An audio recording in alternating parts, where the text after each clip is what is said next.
yooman beeke hamaa yooman beeke ani yooman beeke dabaa eegatuu murteessite narratti daboo dabaa yooman beeke ani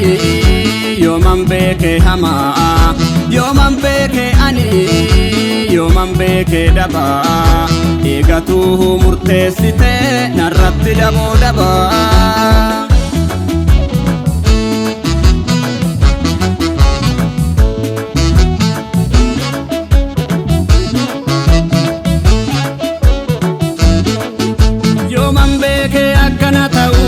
anjaalala se'een sitti maraadhe akkamiin nakaarratti dhagaa darbachaa si jaaladha jettaare sobaan kakachaa kanati murteessite taare galmati barbaadhe singaare ifa dhiisanii dukkana jooruun ufa gabsanii to'an basooruun si kunuunsu malee akka ilmoo dabaa badii kee lakkaa'e sitti yaanne dabaa darba jedheen obse hundaa ergatu hodiddee taate dugda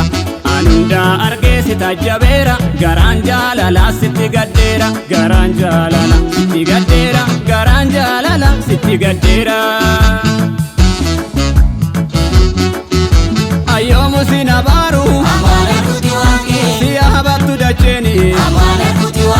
nyaara guduunfite na dhoksitu suula kee badii darbe lakkaa'u asiif jecha mukaa'u akka feetedha amalli kee namaan qabamu haga yoomittan turaree asin diramu of deebista jedhee tan obsee arraansi ga'ee atis benu karaa qabattee anas naga'ee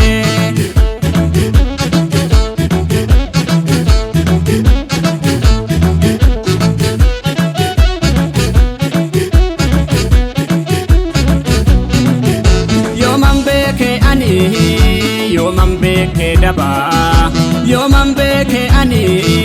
yooman beeke hamaa eegatuu murteessite narratti daboo dabaa yooman beeke ani yooman beeke dabaa yooman beeke ani yooman beeke hamaa eegatuu murteessite narratti daboo dabaa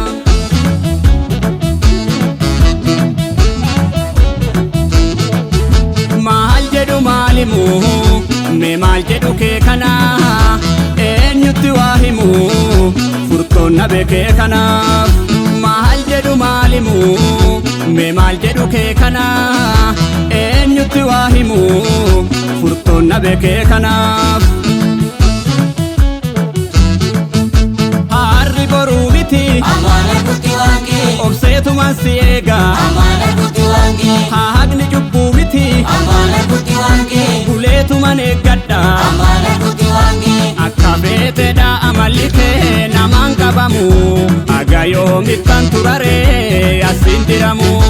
of deebista jedhee tan obsee arraansi ga'ee atis benu karaa qabattee